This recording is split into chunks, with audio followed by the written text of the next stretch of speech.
Bismillahirrahmanirrahim. Assalamualaikum warahmatullahi wabarakatuh. Selamat pagi Adan Teteh. Apa kabarnya? Semoga Adan Teteh semua dalam keadaan sehat walafiat. Adan Teteh, pagi ini kita kembali bertemu dalam pembelajaran bahasa Arab. Materinya akan kita lanjutkan setelah materi terakhir yang kita bahas sebelum PTS. Tapi sebelumnya Ibu mau bertanya kepada Adan Teteh, apakah Adan Teteh hari ini sudah sholat duha? Iya, Ibu percaya sama Adan Teteh semuanya sudah melaksanakan sholat duhanya dan sudah ngaji juga, sehingga Adan Teteh semangat untuk menerima pelajaran dari Bapak Ibu gurunya untuk hari ini. Adan Teteh, sebelum kita mulai, alangkah baiknya kita memulai dengan bacaan basmalah bersama-sama agar pembelajaran kita pada pagi hari ini berjalan dengan lancar dan semoga apa yang Ibu sampaikan Adan Teteh dapat mendapatkan ilmu dari Ibu. Marilah kita baca bersama-sama. Bismillahirrahmanirrahim. Iya, langsung saja kita masuk ke materi kita pada pagi hari ini. Materi kita bahasa Arab di kelas 7.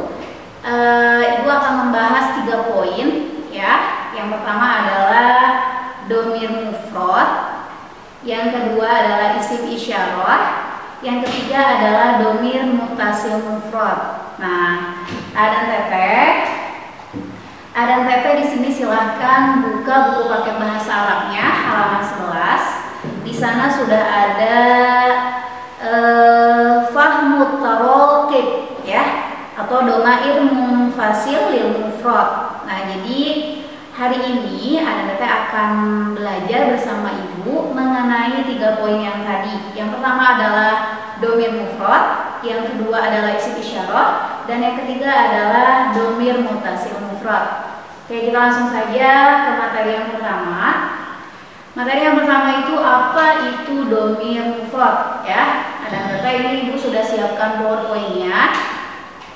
Apa itu domir mufrad? Domir mufrad itu adalah kata ganti tunggal ya. Jadi domir mufrad itu kata ganti tunggal. Kalau di dalam buku paket di sini pun dijelaskan kata ganti tunggal yang terbagi menjadi 3 ya. Bisa dikatakan kata ganti tunggal atau domir saja bisa sebagai kata ganti. Itu diartikan sebagai kata ganti tunggal karena mufrad itu artinya adalah tunggal ya. Kemudian seperti apakah domir mufrad itu Adan Teteh? Iya. Nah, domir mufrad Adan Teteh kalau di dalam buku paket Adan Teteh ya, di situ pastinya akan keluar adalah anak ya. Penjelasannya adalah kata ganti orang pertama yang menunjukkan tunggal, berarti artinya saya ya. Kedua ada anta ya. Ada anta, kata ganti orang kedua yang menunjukkan kamu laki-laki. Yang ketiga ada anti, kata ganti orang kedua tunggal yang bermakna kamu perempuan.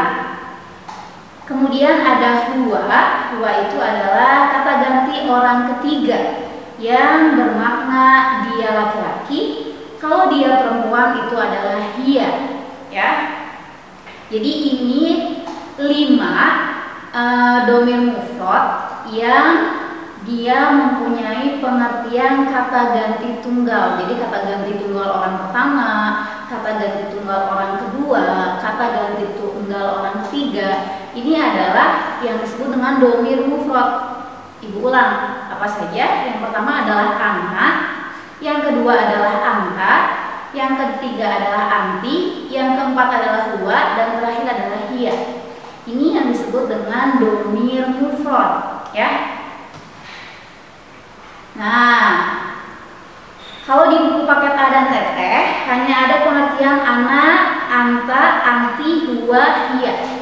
Sekarang Adan Teteh boleh buka halaman 12. Nah, kalau yang Ibu tunjukkan di proyektor ya Adan Teteh, di sini ada domir mufrad tadi yang 5, kemudian ada alam. Makna alam al-lughatul Indonesia itu artinya adalah nama orang ya.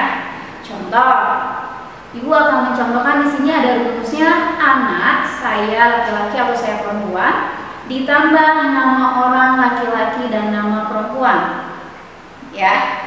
Kemudian ada anta ditambah dengan nama laki-laki. Nggak mungkin kalau anta itu kamu menggunakan dengan kalimat perempuan, karena anta itu sebenarnya digunakan untuk nama laki-laki. Nah, ada lagi anti. Siapakah anti? Anti itu yang akan dipasangkan setelah tanda tambah itu dengan nama perempuan. Ya. Jadi anta dan anti itu kata ganti orang kedua setelah anak. Ya. Yang ketiga ada huwa. Memakna huwa artinya adalah dia laki-laki. Oh, contoh huwa Ahmad berarti dia Ahmad. Anta Ahmad berarti kamu laki-laki yang bernama Ahmad. Begitupun anti Rini berarti anti itu kamu perempuan bernama Rini. Nah, jadi ini adalah salah satu contoh dari domir mufrad, kata ganti orang pertama. Nah ya, ini yang ada di buku paket kalian. Mungkin kalau tampilannya di buku paket kalian seperti ini, tapi Ibu akan tambahkan rumus biar ada data lebih paham lagi. Nah, tadi Ibu sudah contohkan ada anak, misalkan Ibu ya, anak Siti Salihah, berarti saya Siti Salihah. Kalau ada teteh ingin bilang saya Devina, misalkan berarti anak Devina, ya. Anta berarti kata ganti orang kedua. Ini sudah ada di proyektor di PowerPoint-nya, ya. Anta siapa namanya sebutkan. Anti berarti untuk perempuan, ya. Oke, Ibu akan lebih jelaskan, Ibu akan contohkan ulang, ya. Kalau ini di PowerPoint-nya tampilan seperti ini, Ibu akan tulis di papan tulis biar ada data lebih paham lagi, ya. Oke, ada teteh. Nih, Ibu akan jelaskan lagi biar ada teteh semakin mengerti, ya. Anta, anti, ana, huwa, dan hiya, ya. Kalau ana itu adalah kata ganti orang pertama, ya. Anta dan anti itu kata ganti orang kedua. Sedangkan huwa dan hiya kata ganti orang ketiga.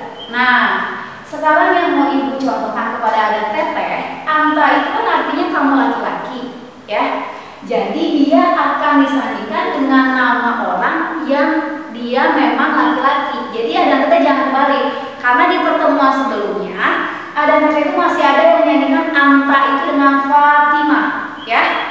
Jadi tidak boleh kalau Fatimah itu berarti dia akan ke anti Fatimah tuh, karena dia perempuan, ya.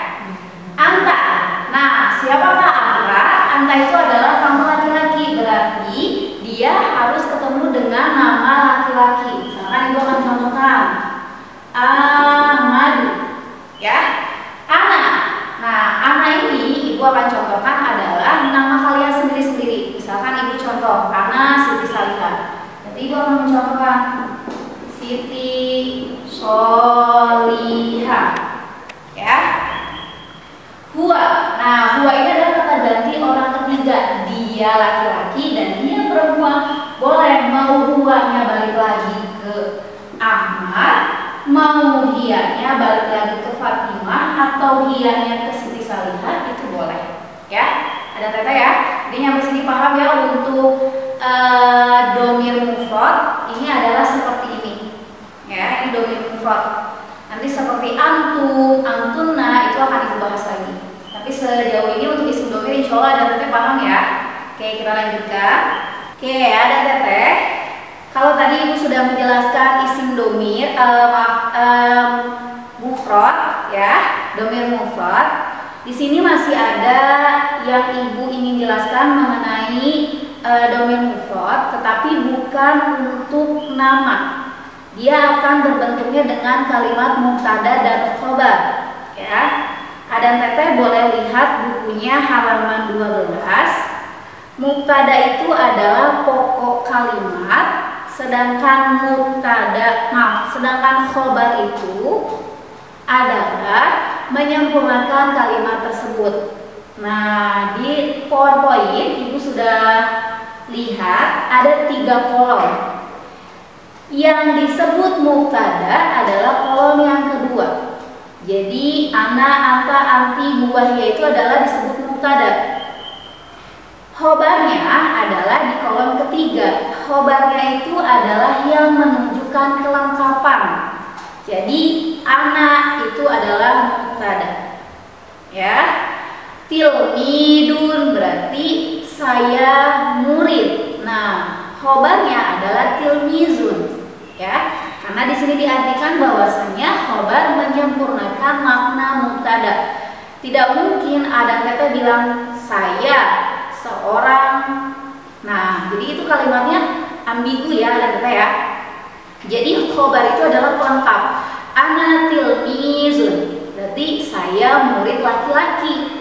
Ketika ada kata bilang saya murid perempuan, ana tilmizatun, saya murid perempuan. Itu dinamakan dengan mubtada dan khobar. Mubtada adalah pokok kalimat, sedangkan khobar itu adalah pelengkap kalimat tersebut.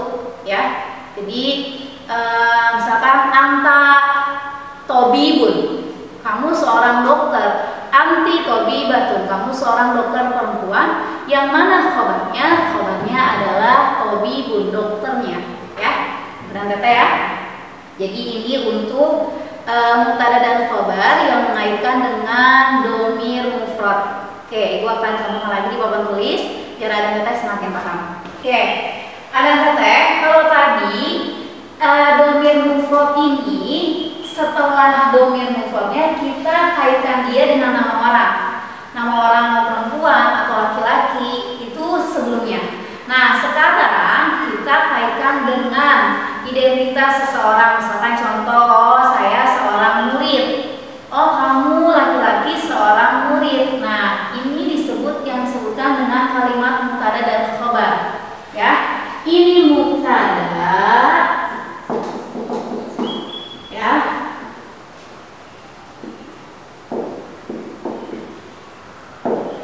Ini yang disebut khobar.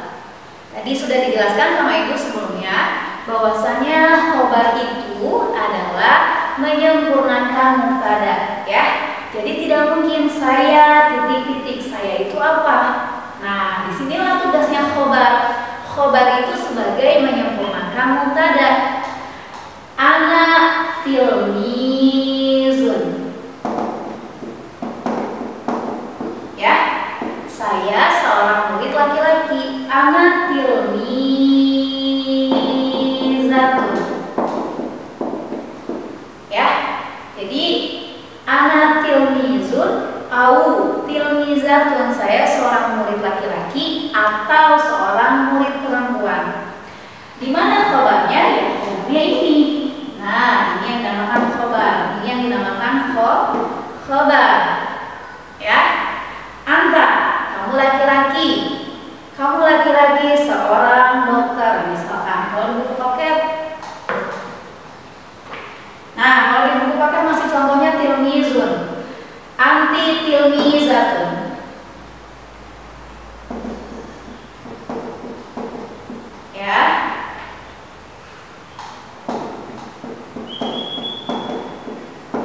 Nah, ada kata boleh dilihat. Anta, ya, anta itu tilmizun, kamu laki-laki seorang murid. Di bawahnya anti tilmizatun, kamu perempuan seorang murid. Nah, kenapa bedanya ada di mana? Anta kamu laki-laki, anti kamu perempuan. Cara penulisan seorang muridnya pun akan berbeda. Ada kata tilmizun adalah murid laki-laki, tilmizatun adalah murid perempuan. Bedanya anta itu adalah muzakkar, anti itu adalah muannas. Muzakkar apa? Muzakkar adalah sesuatu atau sifat yang menunjukkan menunjukkan keterangan laki-laki. Sedangkan mu'annas sesuatu atau sifat yang menunjukkan keterangan perempuan, ya. Sehingga cara penulisannya pun akan beda. Mu'annas, ya, ada teteh mu'annas itu ditandai dengan tak marbutoh, ya. Jadi mu'annas itu biasanya ditandai dengan tak marbutoh, sehingga dia mempunyai sifat perempuan. Contoh, tilmizatun artinya adalah murid, karena dia ada tak marbutoh berarti dia mempunyai keterangan seorang murid perempuan.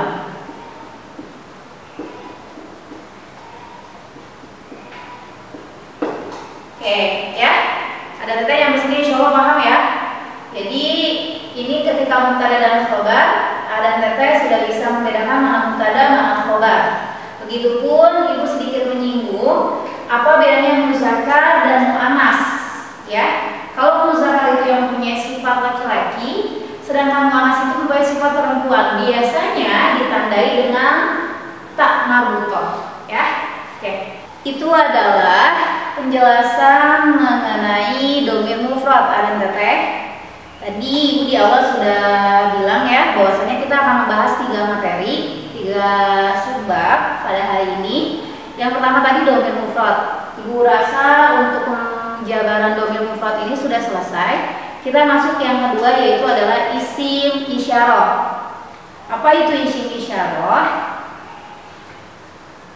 Isim isyarah adalah kata tunjuk. Ya, biasanya kalau dalam bahasa Indonesia itu dia seperti ini. Itu adalah kata tunjuk.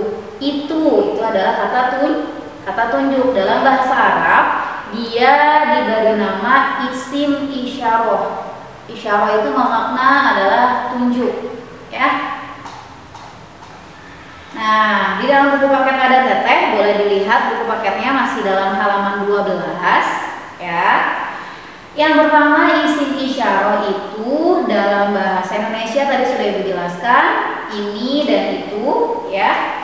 Isim isyarah itu merupakan isim yang menunjukkan pada sesuatu. Ya jelas namanya juga kata tunjuk ya ada teteh ya. Jadi dia berfungsi untuk menunjukkan sesuatu. Misalkan itu pintu. Nah, itu adalah isim isyarah. Itunya itu adalah isim isyarah. Kemudian isim isyarah dibedakan menjadi 2. Apa itu pembedaan isim isyarah? Yang pertama adalah muzakkar, yang kedua adalah mu'annas. Tadi sudah sedikit Ibu singgung apa itu mu'annas dan apa itu muzakkar. Nah, di sini pun dijelaskan di dalam buku paket ada teteh halaman 12. Muzakkar itu laki-laki dan mu'annas itu adalah perempuan. Dijelaskan lagi, dilihat dari sisi adat atau bilangan. Oke, untuk adatnya itu nggak usah dihiraukan ada teteh, nanti yang ada malah pusing, ya. Jadi nanti ada teteh kita fokus ke isim isyarah, ya, yang membedakan antara muzakkar dan mu'annas. Nah, di sini sudah ada di halaman 13 ada teteh, lihat buku paketnya. Ada 4 isim isyarah, ada 4 kata tunjuk. Yang pertama adalah haza, ya, adalah isim isyarah kata ganti tunggal untuk benda muzakkar dekat. Jadi artinya seperti ini ada teteh. Haza itu artinya ini. Dia bersifat muzakkar, berfungsi untuk menunjukkan benda terdekat. Contohnya, ini adalah buku, ya. Buku ini kita mau tunjuk karena dekat dengan ibu. Ini buku, berarti haza kitabun, ya. Ini kalau bentuknya dekat dan muzakkar. Bagaimana ketika zalika? Yang kedua adalah zalika. Zalika adalah isim isyarah untuk menunjukkan benda muzakkar jauh, ya. Ada teteh mungkin anggaplah misalkan ya, anggaplah ibu akan menunjukkan papan tulis. papan tulisnya anggaplah rada jauh dari ibu, ya. Atau enggak ibu akan menunjukkan penghapus, ya. Penghapusnya masih jauh, misalkan di ujung. Berarti ibu akan bilang zalika mimsahatun. Nah, zalika mimsahatun itu tidak akan cocok dengan zalika. Karena mimsahatun itu dia berbentuk mu'annas. Kenapa dia dibilang mu'annas? Karena dia ada tak marbutoh. Ya. Jadi dia harus disandingkan dengan yang muzakkar. Zalika. Apa? Misalkan kitabun lagi, boleh. Ya. Kemudian yang ketiga hazihi. Hazihi itu adalah kata tunjuk yang menunjukkan benda terdekat. Ya. Contoh misalkan ibu akan contohkan pulpen. Hazihi kolamun. Misalkan itu cocok tidak? Tidak, karena itu dia mu'annas. Berarti hazihi kitabatun. Jadikan bukunya itu ke mu'annas. Hazihi kitabatun. Tilka kitabatun. Ya. Jadi ini adalah isim isyarah, ada 4 yang dia mu'annas dan dia muzakkar. Ya. Oke, gua akan contohkan. Tapi sebelumnya ada teteh. Penjelasannya balik lagi seperti yang tadi, ada mubtada dan khabar. Ada teteh boleh lihat nanti di buku paketnya. Ini ibu pun sudah tampilkan di PowerPoint-nya. Bahwasanya untuk mubtada dan khabar sama seperti yang tadi. Bedanya ini kita menggunakan isim isyarah, ya. Jadi isim isyarahnya berdasarkan mu'annas dan muzakkar. Haza, hazihi, zalika, tilka. Jadi kalau di dalam buku paket dijelaskan bukan seperti ini ya susunannya ya, tapi haza, zalika, hazihi, tilka. Nah, haza ini sifatnya adalah muzakkar. Hazihi sifatnya adalah mu'annas. Zalika sifatnya muzakkar. Dan tilka sifatnya mu'annas. Ibu akan contohkan di sini. Nah, kalau muzakkar ya, ibu akan contohkan sebelum ke contoh kalimat mubtada dan khabar ya. Sama seperti tadi domir mufrad, ana, anta, anti, huwa, hiya. Haza, hazihi, zalika, tilka. Ibu akan sandingkan dengan nama orang terlebih dahulu. Haza. Jadi di contohnya misalkan ibu contohkannya haza Ahmadu. Hazihi berarti dia mu'annas. Oke, ibu akan contohkan berarti Fatimah. Kenapa dia mu'annas? Sudah jelas karena dia mempunyai tak marbutoh yang menunjukkan salah satu dari mu'annas.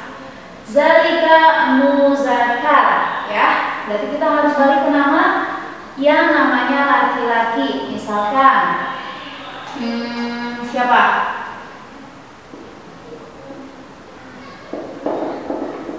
Tobibun, ya.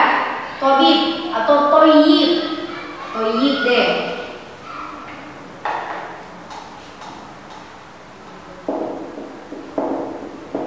Toyibun, ya. Ini adalah berarti muzakkar. Tilka mu'annas. Berarti misalkan ibu Siti Solihah.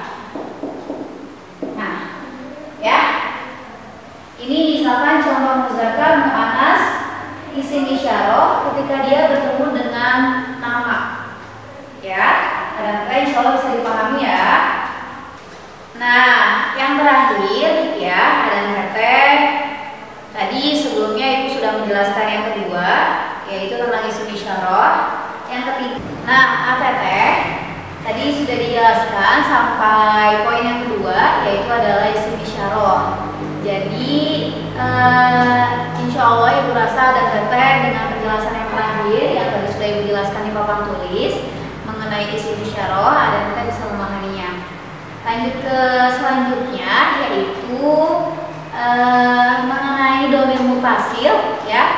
Poin yang ketiga, apa itu domir mutasil? Di sini dijelaskan bahwasanya domir mutasil itu adalah kata ganti orang tunggal. Nah, ada teteh di dalam buku paketnya. Ada teteh bisa buka buku paketnya halaman 13. Di situ ada penjelasan tentang domir mutasil lil mufrad, kata ganti tunggal sambung. Ya, kalau di PowerPoint yang kedua, di sini kata ganti orang tunggal untuk menunjukkan kepemilikan. Jadi ibu tambahin. Dengan menunjukkan kepemilikan.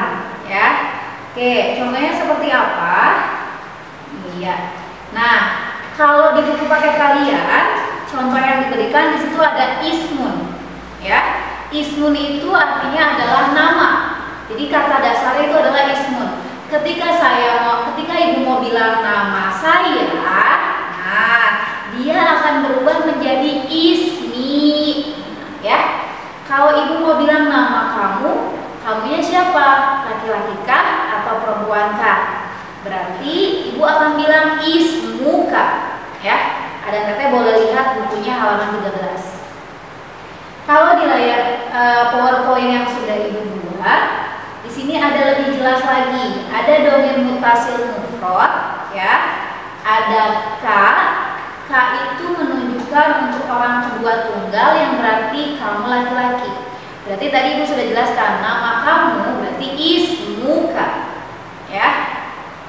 Kata ganti milik untuk orang kedua tunggal yang berarti perempuan, berarti dia ki.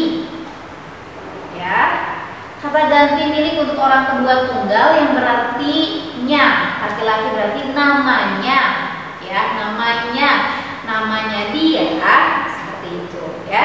Ada hu, ada hi.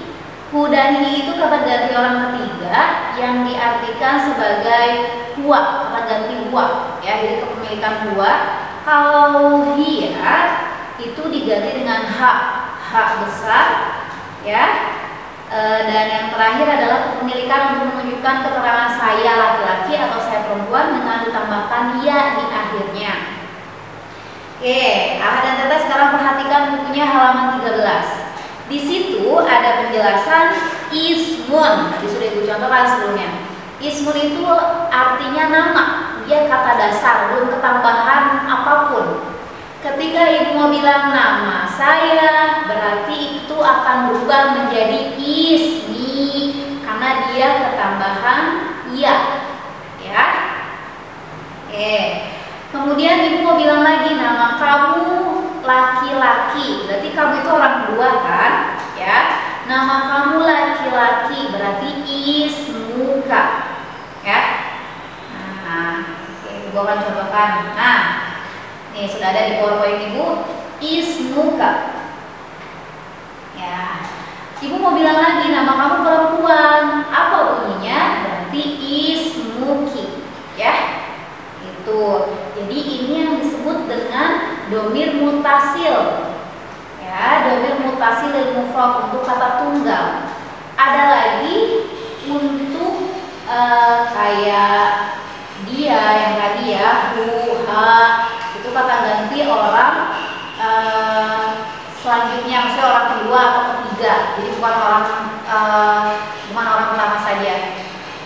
Ada teteh boleh lihat halaman 14 ya, yang ada kotak-kotaknya ya, ini sudah ada di layar PowerPoint ibu. Di situ ada ismun. Jadi ketika ismun itu berubah menjadi domir ana, dia jadi ismi. Ketika ismun itu berubah menjadi angka, dia jadi berubah menjadi ismuka. Ketika dia ismun itu berubah menjadi kepemilikan kamu perempuan, berarti dia berubah menjadi ismuki. Nah, ketika dia mau bilang namanya, ya, namanya untuk menggantikan orang ketiga atau huwa dan hiya, dia menjadi ismuhu. Ya, ibu harap ada teteh saat mendengar penjelasan ini membuka bukunya juga halaman 13. Jadi biar paham. Begitupun selanjutnya akhun, kata yang kedua. Jadi ada teteh itu manjang ya, manjang. Anak akhi jadi akhi berarti saudaraku. Akhuka berarti saudaramu. Saudaramunya siapa? Kembali ke kamu laki-laki. Akhuki berarti kamu perempuan, berarti saudaramu perempuan. Akhuhu berarti saudaranya, nyanya itu balik ke domir huwa, ya, seperti itu. Jadi ada ini adalah salah satu contoh tentang domir mutasil. Nah, sampai sini Ibu rasa ada teteh bisa memahaminya. Kalaupun mungkin Ibu terlalu kecepatan ataupun mungkin ada yang kurang dipahami, ada teteh boleh balik lagi videonya ya. Dan semoga videonya tidak di skip oleh ada teteh biar ada teteh paham ya. Untuk tugasnya ada teteh ya. Ada teteh sebelum Ibu berikan tugas, ada teteh boleh buka buku kalian halaman sebentar ya. Halaman 4. Di halaman 4 ada teteh, di situ ada muzakkar, ada muannas ya. Di situ ada keterangan muzakkar, ada muannas, ada tilmizun secara muzakkar, ketika muannas berubah menjadi tilmizatun. Ada lagi tolibun, ketika muannas dia akan berubah menjadi tolibatun. Nah, tugasnya ada teteh boleh lihat tugasnya di halaman tugas pada Google Classroom-nya. Kemudian seperti biasa dikumpulkan dalam berupa foto ya, dan akan diabsen nanti untuk ada teteh dalam proses pengerjaannya. Semoga ada teteh semuanya tetap semangat. Itu saja penjelasan dari Ibu. Terima kasih ya. Sekali lagi semoga ada teteh mendapatkan pemahaman dari apa yang sudah Ibu jelaskan. Akhirul kalam kita akhiri dengan bacaan hamdalah bersama-sama. Alhamdulillahirabbil alamin. Assalamualaikum warahmatullahi wabarakatuh.